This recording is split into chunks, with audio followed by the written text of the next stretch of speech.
Oh, what that dang dang, and go denyo. Oh, what that dang dang. This is the voice of the patriot. Here we speak truth to power, uncompromisingly. Here we do not criticize, but if we must criticize, we will do it only on one condition: to build and not to destroy. That is why we keep saying we are in the service of God and country. This is it.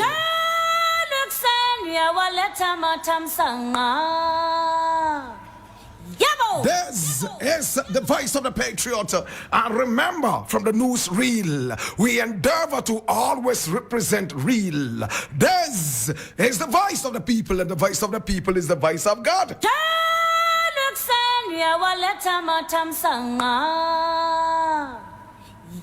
Now, the very first story we are looking at today is taken from Ghana Web, and it says Mahama suspends rotational celebration of independence. And I read, now as Ghana gears up for the 68th Independence Day celebration on March 6, 2025, President John Dramani Mahama has suspended the rotational policy of the Independence Day celebration as part of his efforts to save cost.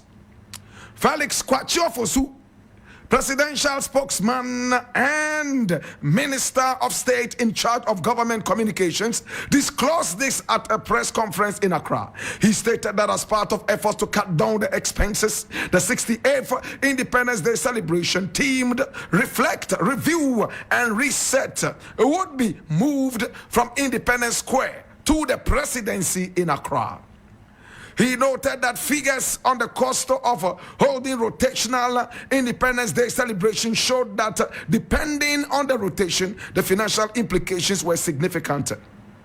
For instance, one of the celebrations held in Ho cost the country a staggering 15 million Ghana cedis. He added that every time the celebration was hosted in a regional capital other than Accra, Ghanaians had to bear such costs. In the spirit of reducing government expenditure on non-essential activities, President Mahama has instructed that this rotational policy be suspended. He recalled that on 6 March 1957, Ghana gained independence from British colonial rule. And since then, national celebration has been held annually to mark the momentous occasion.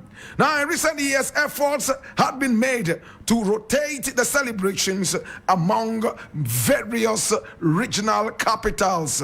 Now, while the intentions behind that may be noble, President Mahama has asked that the rotational policy be suspended due to the need to scale down, which has become necessary because of escalating costs, Mr. Ofosu said.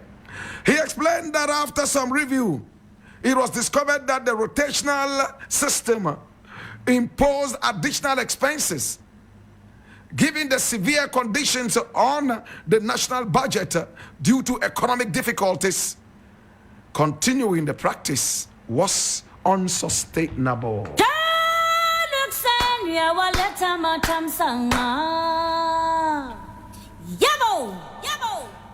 This was done in Tanzania 2 years ago. My brother, my sister, we have been advocating for this long ago. President Mahama is doing unprecedented things in this country. I am very, very, very to the umpteenth time impressed with what this gentleman is doing so far. My brother, President Mahama, as if to say we have started austerity measures in order to gain back our pride. He has stopped all his ministers from flying first class and business class.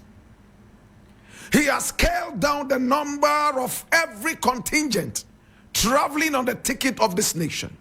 My brother, my sister, everybody will fly economy. That will save the nation a lot of money. My brother, my sister, number two, the president has come to tell us that Independence Day celebrations cost us a lot of money anytime we moved outside Accra to rotate the celebration in the various capitals. I mean regional capitals. An example, 15 million Ghana cedis. Do you know how many boreholes that can build? Do you know how many classrooms that can build every year? May I applaud Mr. President? Before I even go into the depths of this story, let me tell you something. Watch this. Now, what is the importance of celebrating your independence every year when the people are not learning anything from their independence? How many people understand why the independence is even celebrated? Ghanaians are more interested in the holiday than the essence of the birthday. May I say it again? Ghanaians are more interested in the holiday than the birthday of Ghana. Hi, when it's 6 March, everybody is looking forward to a holiday where they can sleep at home or travel around or go to the beach and just rest. It is not a day to reflect on the priorities of this country, the history of this country, and again, the legacy of this country. It is a day to rest. It's a day to run away from work. It's a day to take a respite. Be honest with yourself. When you hear Independence Day, what comes into your mind in Ghana? Holiday. Do you care to know what the holiday even stands for? Do you eat into the spirit of the holiday? The celebration of the day?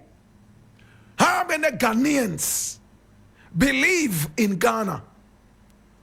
Instead of spending that money, I would love that that money is rather pushed into moral and civic education. Love for country, patriotism. My brother, my sister, there is no need to celebrate our independence if our people are not patriotic. What are they celebrating? They are only celebrating a holiday to rest like the Sabbath. In Ghana, the Independence Day celebration is nothing but a Sabbath. The SDA people love and respect their Saturday Sabbath. They don't joke with it. In Ghana, our Sabbath is the Independence Day celebration when everybody goes to the beach to have fun. Let us put all this money into patriotism. Raise the youth to become better civilians. Teach them the love of country. Then when we are celebrating our independence, it will make a meaning, or else it is just a fanfare where people walk in the park, dance. They do not even know the lyrics of the national anthem nor the pledge. All the people attending those celebrations, gather 1,000 of them and ask them to recite the national pledge or even sing the national anthem. 99% of all of them will fall flat. What are you celebrating? Sabbath. It's a Sabbath. Congratulations to President Mahama. I support you. And this was what I was waiting for. And I'm hearing something again from the grapevine. Mahama is about to change the name of the airport that has been named after a useless schoolmaker. One Kotoka, E.K. Kotoka. My brother, my sister, I am more than just excited. I can't wait to dance naked around that hospital. Did I say hospital? Around that airport. The day the name is changed. It's so embarrassing that you leave the airport and it's announced in your ears every now and then, Kotoka International Airport. And when great people are coming into the country, my brother, my sister, to eat into the spirit of Kwame Nkrumah, they are reminded on the plane before they land that the airport has been named after the man who cut short the dreams of Kwame Nkrumah and the nation. It's a paradox. I said it's a paradox. It's so paradoxical of us to welcome people into our country, reminding them of the coup that removed Kwame Nkrumah. It's a shame. Kotoka International Airport, Who is Kotoka? Is the question they ask. Oh, the man who overthrew Kwame Nkrumah, and the person you are talking to is coming to the country because of Kwame Nkrumah. Congratulations, President Mahama, and God bless you.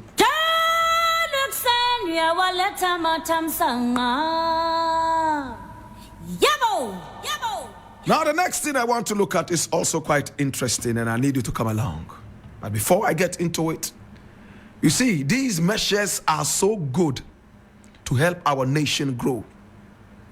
In this country, I don't know who created us. I'm sure on the seventh day when God took a rest, that was when Satan sneaked into the production room and produced us. It's a shame. My brother, we live in this country as if we were all billionaires. We live on borrowed glory.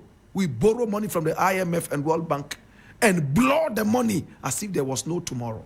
What a shame. What is happening? What is happening? Nana Akufo-Addo came into power with Bawumia. We thought that they were the best economists in the world. What did we see? They had an inefficacious finance minister, most careless and so ridiculous, who ran down the economy of this nation, hiding his heinous crimes in Bible quotes and verses. It's a shame. What did they do to be able to cut down the expenditure? Absolutely nothing. Government officials were flying first class. The president himself was flying chartered flights with no respect for the nation. If I had my own way, I would resurrect Rawlings for at least 2 hours to tie all these people to the firing squad and do the needful. Thank God it's a democracy. And for that matter, we will leave capital punishment aside. My brother, my sister, look how they ran down the country. They were not judicious in any way. They were extremely extravagant, frugal. Those words, my brother, my sister, as austerity never occurred in our dictionary. Today we have run down the country. IMF is running after us to pay, saddled in debts, and we want to still march on the streets and spend 15 million Ghana cedis marching and, in fact, exposing our children to vagaries of the weather that most of the time would make some of them collapse. It's a shame. Spend that money on teaching them civics and morals so they will grow up and never depart from the way as the Bible advocates.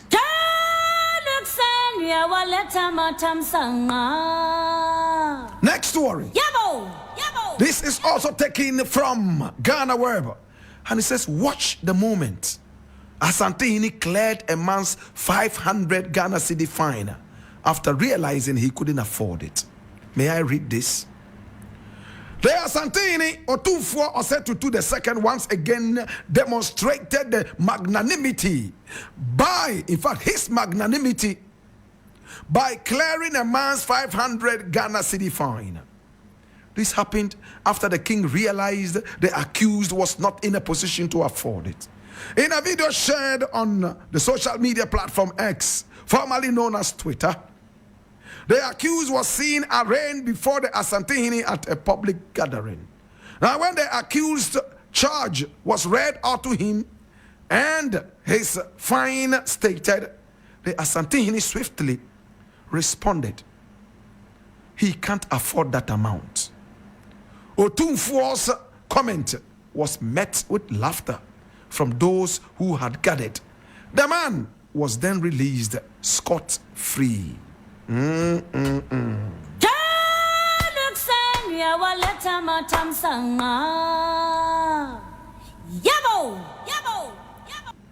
I'm not a lawyer, but let me just digress a little bit.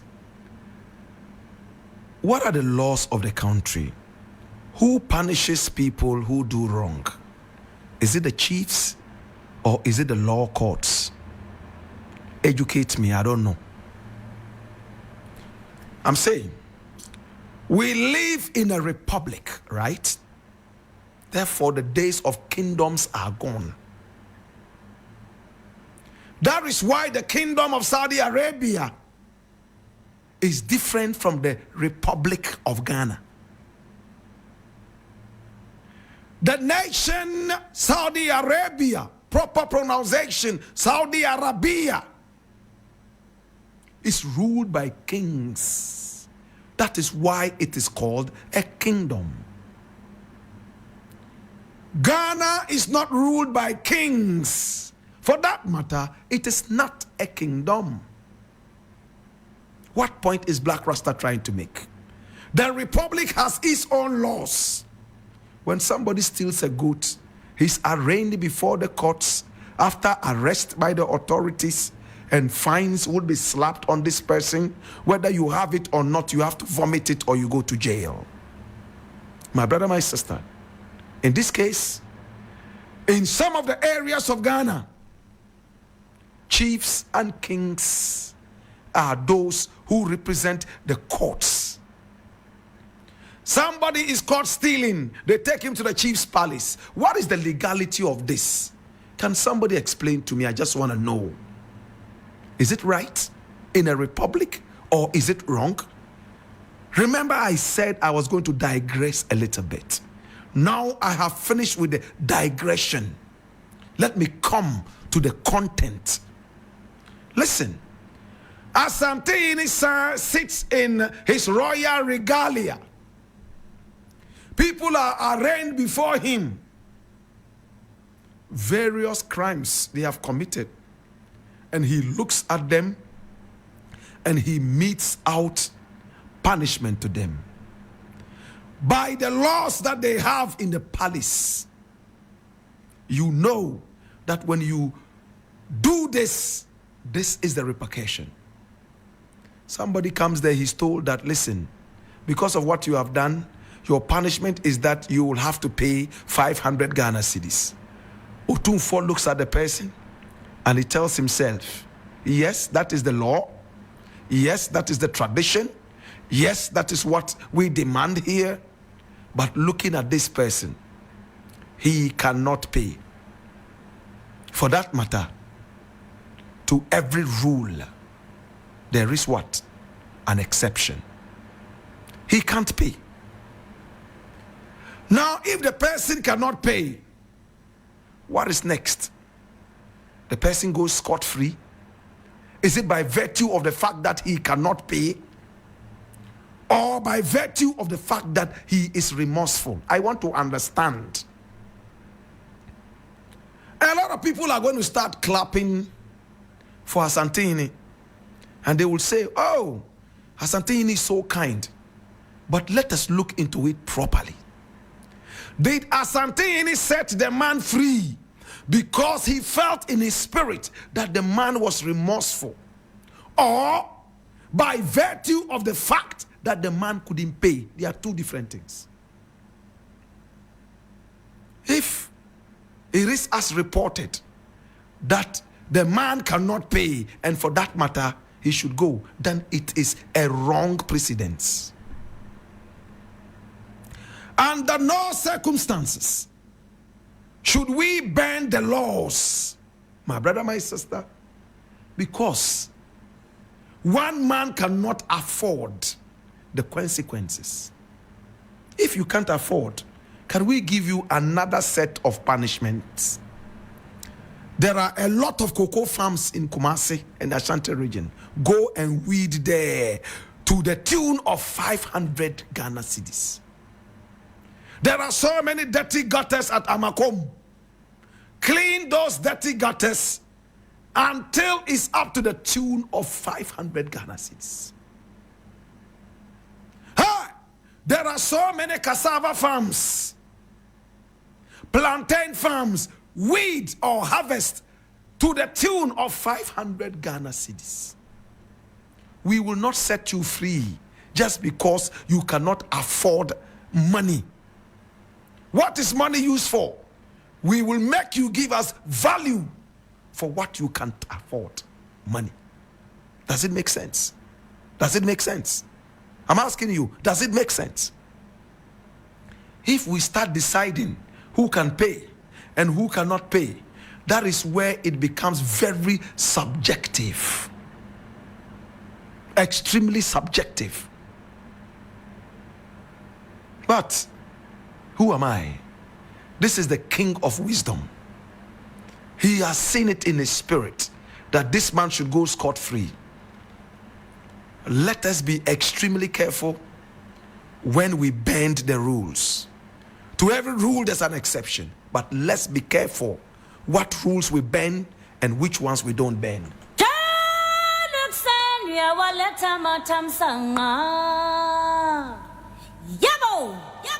Now there is something here that I did not intend to look at, but I think that I'm going to look at it briefly. Hey, Kofi Adams. How many of us know Kofi Adams? All right, so he's the new Minister of Sports. And I'm just reading something here. Kofi Adams is saying something. And I'm reading this from my Joy Online. The data is terrible. Sports Minister on Otoo Addo's Blakk Stars record. Can I read?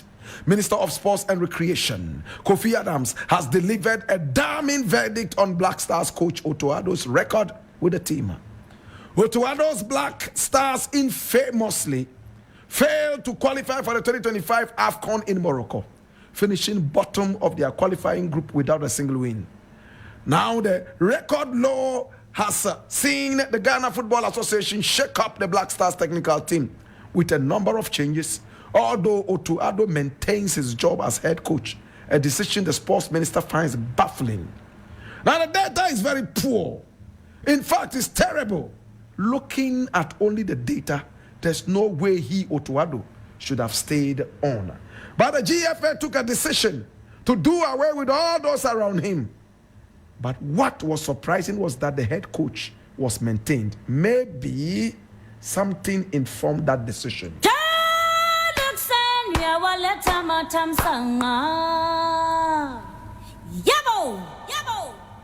I honestly have a problem with dual citizenship. This guy is half Ghanaian and half German. Right from the beginning, he told us that he had a dual citizenship, and this dual interest made him a two-faced human being. One foot was in Germany, the other one was in Ghana. He resigned via a text message to the president, telling the president after the World Cup that he was gone, after the nation invested so much in a Nino like him. You know who a Nino is? A greenhorn. Has he ever been to the World Cup with the German team? We invested in him as a debutant. You know what it means to say debutant? My brother, my sister, took him all the way to the World Cup to give him glory and honor. He immersed us in embarrassment. He embarrassed us by sending a text message to the president after the phone call from the president telling him how much the nation was rallying behind him and that the nation would love to keep him. Akufo Addo told him this. My brother, my sister, this guy, 1 foot in Germany, 1 foot in Ghana. He told us point blank that he would not give us 100% loyalty because he still had the contract with the German people. Therefore, he would only come in as a caretaker coach on probation. Probation would have been better. What is the word? Contract. My brother, my sister, he came in default. From the start, he was not ready to be loyal. But we put him there because we love people who have foreign accents. We have people who do not come from our country. We love them. Once they speak with an American accent, they are demigods. British accent, they are demigods. So we relegate our own citizens to the background and hail these people as if they were angels. He came in here with all arrogance.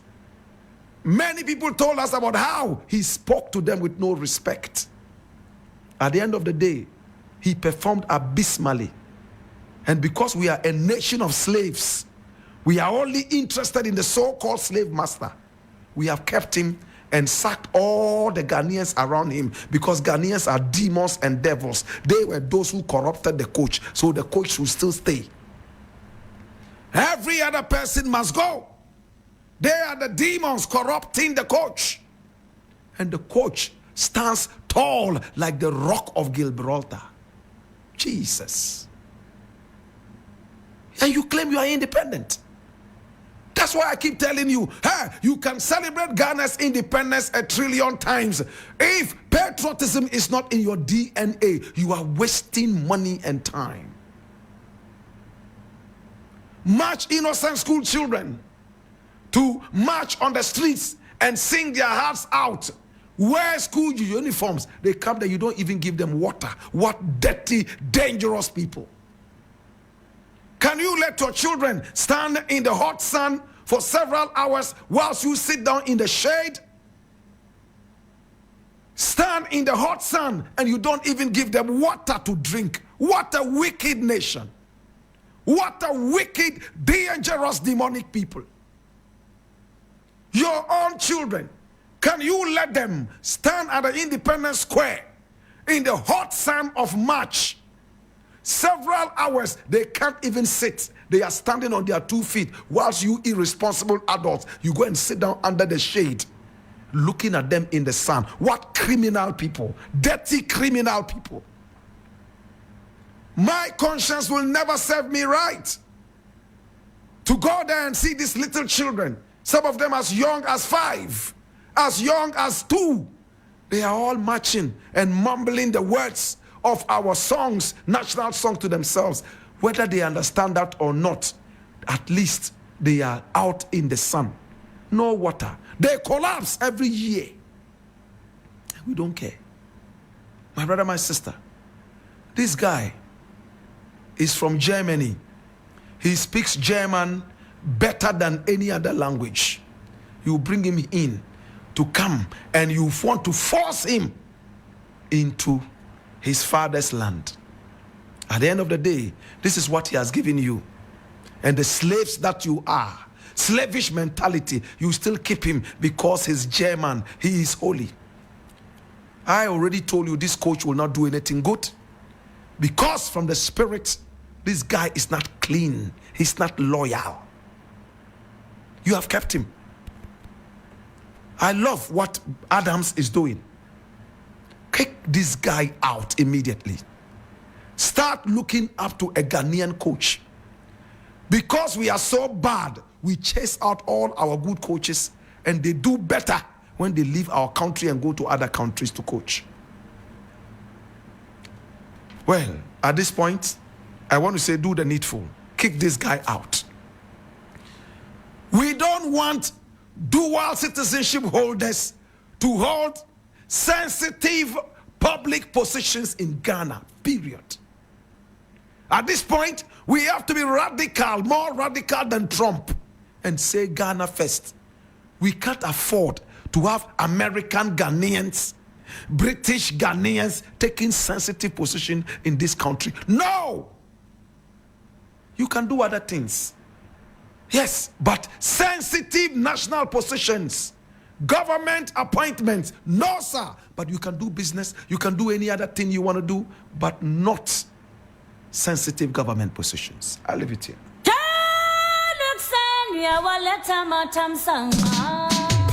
I